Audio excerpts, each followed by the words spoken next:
Hey, salut les traceurs, c'est CP, j'espère que vous allez bien, écoutez-moi, ça super. Aujourd'hui on se retrouve pour une nouvelle vidéo, on va faire un unboxing du stabilisateur Zhiyun Smooth Q, donc de chez la marque Zhiyun. Donc je viens de le recevoir juste aujourd'hui, donc on va déballer ce fameux colis que j'attends depuis environ un mois. Alors pourquoi un mois? Alors c'est pas au sujet de la marque, c'est juste qu'il y a eu une erreur d'adresse au niveau de l'expédition. Donc forcément ça a pris beaucoup plus de temps, mais bon, aujourd'hui il est là, on est prêt à le déballer, c'est parti. Ah, au fait j'ai oublié de vous dire que dans cette vidéo ce sera seulement un unboxing et je vous présenterai le produit, donc au niveau de ses caractéristiques, etc. Et je ferai une autre vidéo sur ma nouvelle chaîne YouTube, donc c'est une chaîne YouTube perso, parce que celle-ci c'est la chaîne officielle, donc avec toute la team généralement. Bon là je suis tout seul. Et donc si vous voulez voir le test de ce stabilisateur avec une GoPro Hero 5, et bien vous retrouvez la vidéo sur ma chaîne YouTube Deno ACFP. Sans plus attendre, on passe à l'unboxing. Donc du coup c'est bon, je suis allé chercher un couteau pour ouvrir le carton qui contient le stabilisateur. Donc c'est parti, on va l'ouvrir. Putain, je suis hyper patient les gens, vous n'imaginez pas.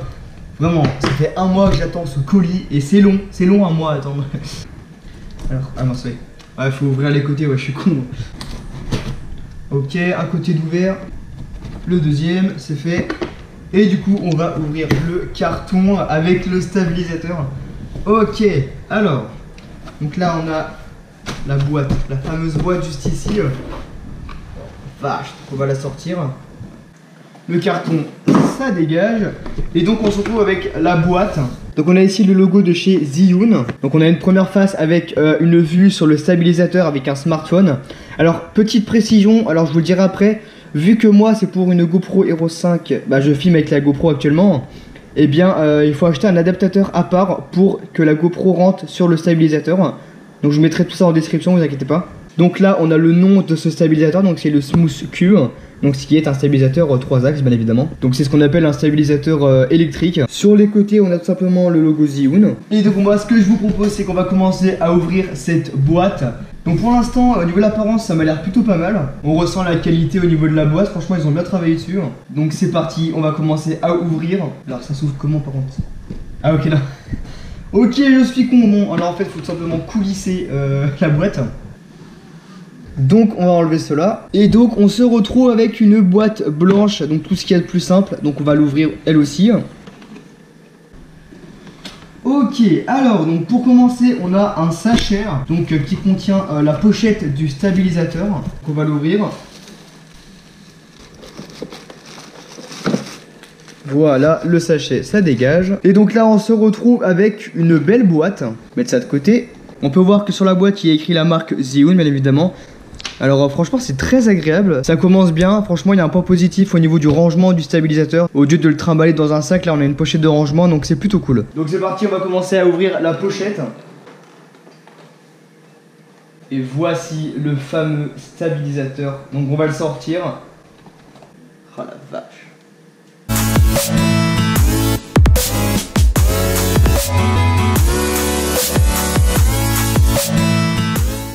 Donc moi ce que je vous propose c'est qu'on va commencer par l'allumer.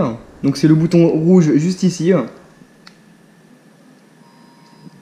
Wow, ok. Alors vous je pense que vous voyez pas mais en fait là il y a une vibration en fait on sent quand on bouge. Donc on sent les moteurs qui se mettent en marche simplement pour que l'image reste fluide. Alors là pour l'instant vous voyez que ça reste pas droit mais c'est normal. C'est parce qu'il n'y a pas d'objet dessus en fait, c'est pour ça. Donc on va commencer par le panel de contrôle. Donc pour l'instant on voit qu'il y a un joystick juste ici. Et il sert en fait le joystick quand on va le monter. Vous voyez, il tourne. Et dans l'autre sens, quand on le descend, et bien il remonte. Donc ça en fait, ça va vous permettre de faire des mouvements de canne, donc de bas vers en haut, ou de en haut vers en bas. Donc moi je trouve que c'est plutôt pas mal d'y avoir pensé. Alors on a aussi le bouton mode, donc qui est juste au-dessus du bouton power. Alors là on a plusieurs modes sur ce stabilisateur. Alors pour l'instant je peux pas vous montrer les différents types de modes, sachant que je filme avec la GoPro. Et je n'ai plus de téléphone, du coup je peux plus filmer avec un autre appareil que la GoPro. Et c'est donc pour ça que j'ai décidé de faire une vidéo test sur ma chaîne personnelle, donc je vous rappelle qui est Deno ACFP. Et donc vous allez voir les différents types de modes disponibles sur ce stabilisateur. Et c'est pas le tout parce que ici on peut voir une petite molette au niveau de mon index.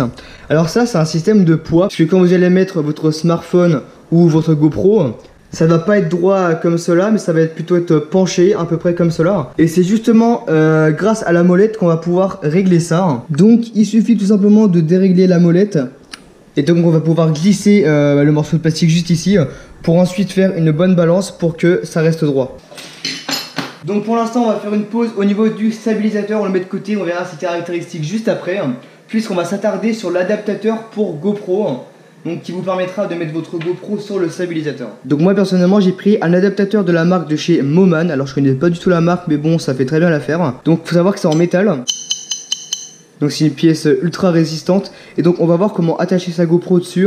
Donc alors là, comme vous vous en doutez, je peux pas vous montrer, je peux pas attacher la GoPro dessus puisque je filme avec. Donc ce qu'on va faire, c'est que je vais prendre une GoPro, bon c'est une GoPro assez nulle, hein, mais on s'en fout, c'est juste pour l'exemple. En fait vous allez prendre votre GoPro Hero 5, 6, enfin n'importe, ça dépend laquelle vous avez. En gros vous allez la mettre dans l'encadrement qui est ici. Voilà, donc là c'est dedans. Et ensuite ce qu'on va faire, c'est que quand vous recevez votre adaptateur, vous recevez un petit pont comme ça. Et en fait vous allez le mettre comme cela. Et à présent on va retourner. Il y a des vis de fourni avec l'adaptateur. C'est super simple parce qu'il vous suffit de mettre la vis dans un trou ici. Et ensuite vous pouvez visser comme ceci. Donc vous faites pareil, il y a une deuxième vis que vous vissez de la même manière. Et donc ça permettra de maintenir votre GoPro en place. Et donc une fois que votre GoPro est attaché, bah, c'est tout simple. Vous pouvez voir qu'ici il y a des encoches pour justement glisser l'adaptateur. Voilà, il faut écarter ici.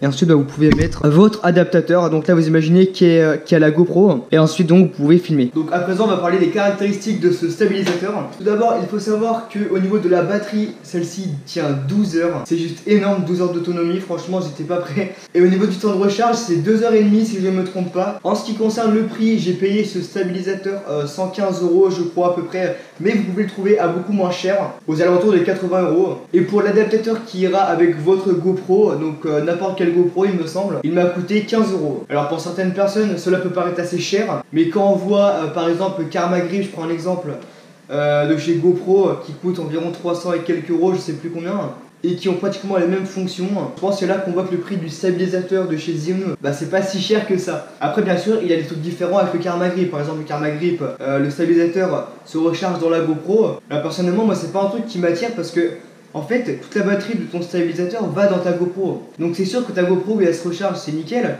Mais en fait, après, t'as plus de batterie dans ton stabilisateur. Donc déjà qu'il a une assez faible autonomie par rapport aux Zhiyun Smooth Q, si en plus il perd de la batterie pour aller dans la GoPro, bah là, son utilisation est limitée au niveau du temps. Donc c'est pour ça, moi je me suis beaucoup renseigné pour quel stabilisateur je voulais avoir. Et bah je suis tombé sur le stabilisateur de chez Zhiyun Smooth Q.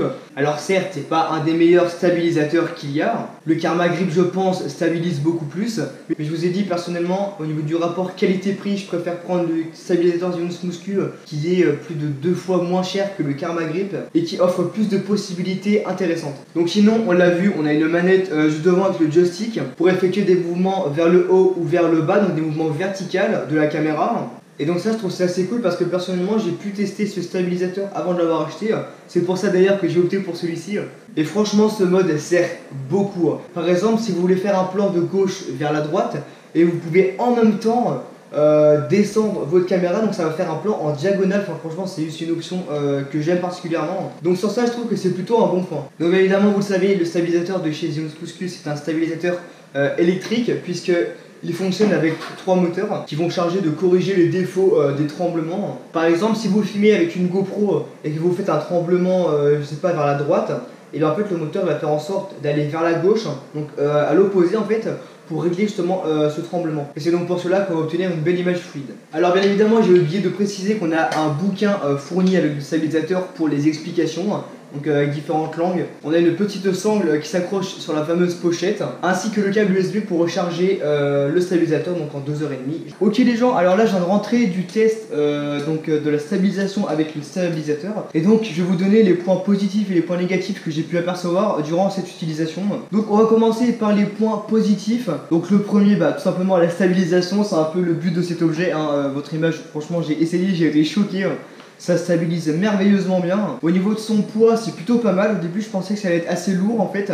Quand j'ai reçu la boîte, quand je l'ai portée, je me suis dit, ah ouais, quand même, c'est assez lourd. Mais finalement, non, on s'habitue. Franchement, je trouve que c'est bien parce qu'il y a des stabilisateurs qui sont vraiment hyper lourds. Bah, vous savez, hein, les grands stabilisateurs où il faut mettre sur les épaules, c'est lourd et tout. Là, c'est pas encombrant.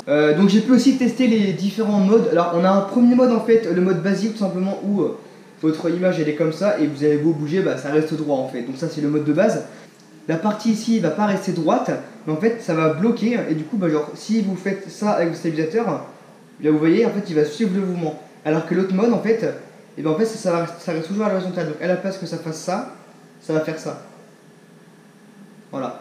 Un énorme point positif par rapport aux autres stabilisateurs, je vous en ai parlé, c'est tout simplement le rapport qualité-prix. Franchement, je vous ai dit, on peut le trouver à 80 €. Et franchement, mettre 80 € dans un stabilisateur qui rend des images mais juste époustouflant, franchement, allez-y, foncez. Sinon, j'ai vérifié au niveau de la recharge, etc. Et franchement, c'est super. En 2h30, il était rechargé à fond. Son autonomie est super. J'ai pas eu de problème en une journée, nickel. Un point positif que j'ai noté, c'est aussi notamment le bruit. Parce que moi, au début, je pensais un stabilisateur, c'est avec des moteurs. Donc, qui dit moteur, qui dit bruit. Et ben, en fait, non, pas du tout.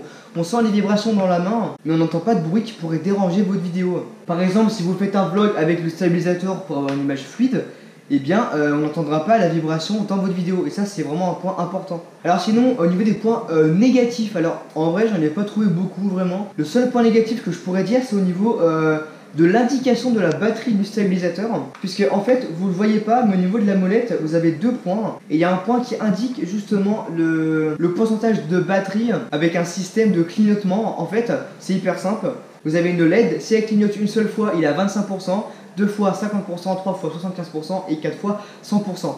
Donc c'est vrai qu'on perd un peu de précision de l'indication de la batterie, mais bon, quand on voit son autonomie qui est de 12 heures, enfin moi je m'en moque un peu, voilà. C'est vraiment un petit point négatif. Sinon l'ergonomie ça va. Bon, au début, la première fois que je l'ai pris en main, j'ai trouvé un peu gros. Mais en fait non, finalement on s'y fait très vite et c'est un bon stabilisateur, je vous le conseille. Donc je me répète, si vous voulez aller voir la vidéo complète sur le test de ce stabilisateur, je vous invite à aller voir ma chaîne de NoACFP. Donc elle vient juste d'être créée, donc n'hésitez pas à aller y faire un tour. Donc qu'est-ce qui va être différent sur ma chaîne perso et la chaîne officielle? Bah tout simplement, la chaîne officielle ça va être la team au complet, mais sur ma chaîne à moi vous allez principalement retrouver des vlogs, vraiment que des vlogs. Alors pourquoi j'ai décidé de faire ça? J'ai décidé de faire ça tout simplement parce que je suis tombé sur un gars, donc c'est Jay Jankulowski, et j'adore son style de vidéo, et j'aime tellement ce qu'il fait que je voulais tout simplement essayer. Donc comme je vous l'ai dit, il y aura que des vlogs ou des vidéos composant que de la musique. Vous inquiétez pas, ça risque d'être bien. Alors sinon, je voudrais vous dire un truc très important sur la chaîne officielle, donc sur celle-ci. Il y a des projets qui arrivent juste monstrueux. Donc je vous en dis pas plus. Donc comme vous le savez, il y a la vidéo qui va arriver, bon, il y a dans assez longtemps, hein. Il y a la vidéo qui va arriver sur Luna, donc le mélange du freerun et de parcours avec la danse. Et sinon là, avec la team, on est en train de bosser sur une petite vidéo, enfin une petite longue vidéo, alors je vous en dis pas plus. Je vais tout simplement vous donner un seul indice sur ce projet, donc ça va être celui-ci. Voilà l'indice, et voici l'intérieur. Alors ça c'est secret, donc on va arrêter là. Du coup on va pas tout de suite vous annoncer le projet en question, puisque ça prendra beaucoup de temps. Donc sur ce, cette vidéo est terminée, j'espère qu'elle t'a plu. Donc c'est mon premier unboxing sur la chaîne. Donc je te le redis, n'hésite pas à aller voir le test complet sur la chaîne de NoACFP qui s'affiche juste ici. Tu peux aussi me rejoindre sur mon Instagram perso, donc c'est de NoACFP, donc qui vient d'être créé. Sinon il y a mon Instagram que vous connaissez, donc ACFP officiel avec la team au complet. On est hyper actif dessus, bon sauf maintenant parce que vu que j'ai plus de téléphone, c'est un peu galère de poster des vidéos etc. Mais vous inquiétez pas, quand j'ai un téléphone, je reviendrai en force. N'hésitez pas à vous abonner, à liker cette vidéo, la partager. Ça pourrait aider certaines personnes à se décider sur le stabilisateur qu'ils voudraient prendre grâce à mon opinion. Donc franchement c'est cool. Et écoute, putain.